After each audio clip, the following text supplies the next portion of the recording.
Hey guys, it is Grimes from Pandemic Watch.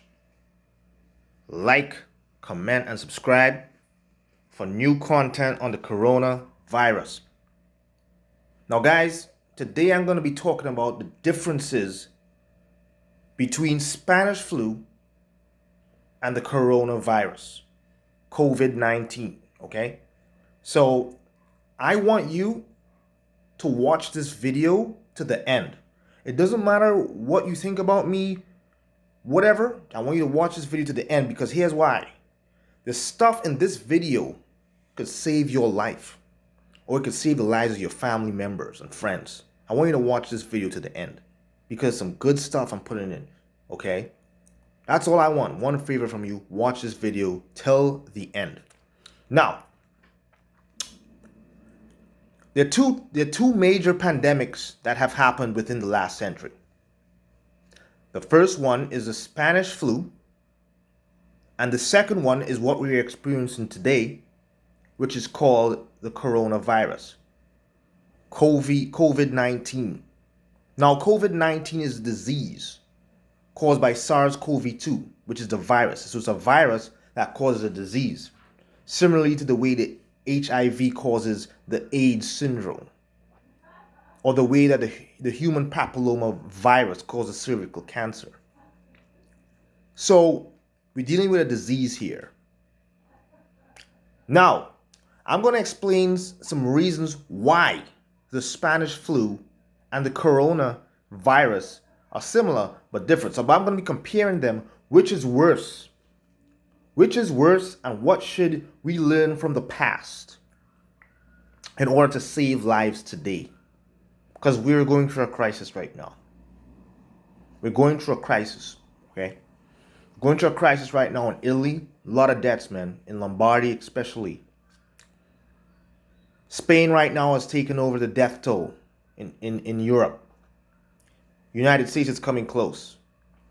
We need to understand what's going on. So, the Spanish flu is a strain of influenza, an H1N1 outbreak of influenza, a rare type of strain that occurred in the battlefields in the year of 1918 to 1920.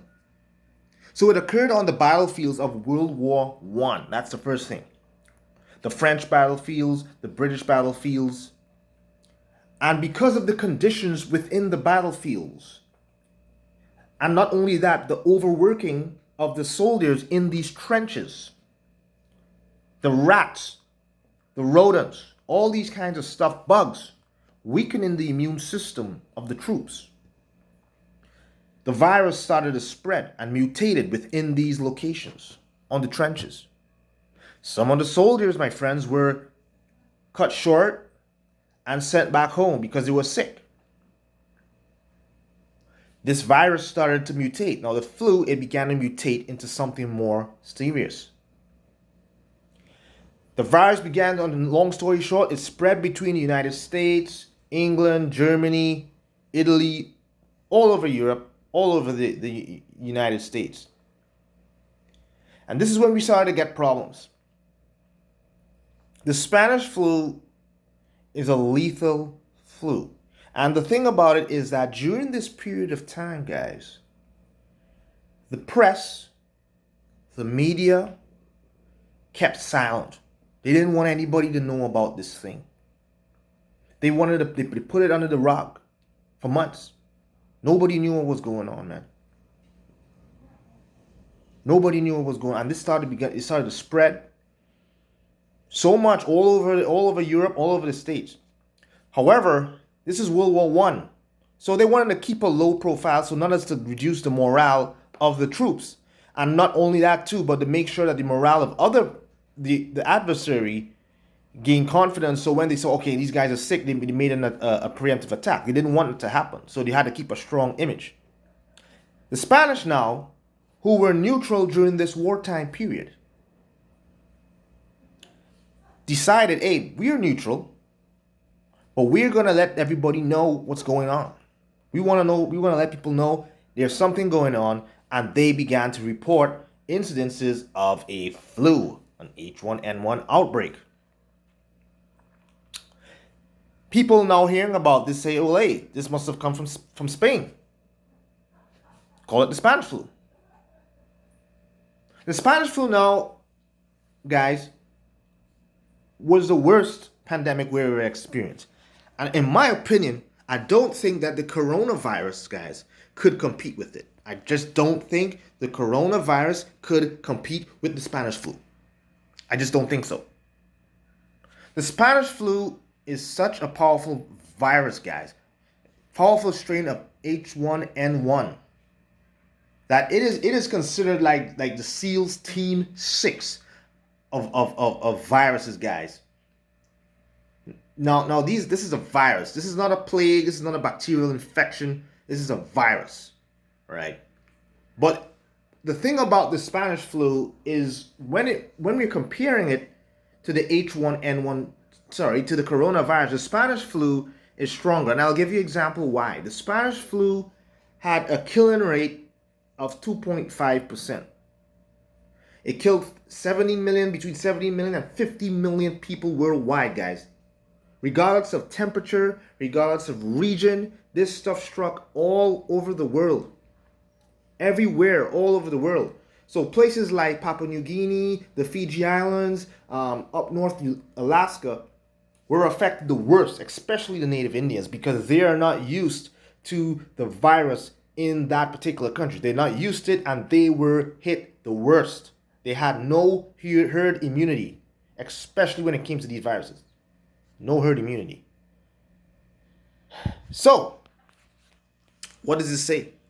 What does it say about the coronavirus? So the Spanish flu was deadly. Now, what age group and demographics did the Spanish flu infect? Well, we know that the Spanish flu occurred in 3 waves. The first wave during the early summertime 2018, and then it moved on till 2020. 1918 to 1920, 100 years ago. So this stuff occurred in waves. And the thing about it, guys, the Spanish flu, it infected folks in their prime. So young guys in the military who were affected in their prime of life, guys. This is totally different to the coronavirus. But I'm going to get to the coronavirus a little bit later. But the Spanish flu affected people at their prime, guys. At the prime. Dying. Pictures of women, bro. Dying in their beds, and the daughter crying, guys. Crying over the mother. That's crazy. So this is what happened with the Spanish flu. It obliterated people in the prime of their lives, guys. 20 to 40 kills. 10% of the infected people who died were also kids. So it did affect kids. This was a terrible thing, guys. This was a terrible strain. 2.5% killing rate, guys. Wow. Now, the difference, guys, between... I want to make a jump over the corona, because I explained a good bit of Spanish flu, but I want to jump over the corona. But I want to make a difference between what the Spanish flu was and what the coronavirus was, so we could know what's going on. Now, the Spanish flu belongs to a type of viruses called the influenza strain of viruses, okay? So it belongs to influenza strain of viruses. That's what it belongs to. A strain of influenza, right? So it's an influenza type virus, okay? That is just different from the common cold, which is more of a coronavirus. The common cold is a coronavirus. The common cold is coronavirus. The common cold is a coronavirus. And that's a different thing. What Spanish flu is influenza.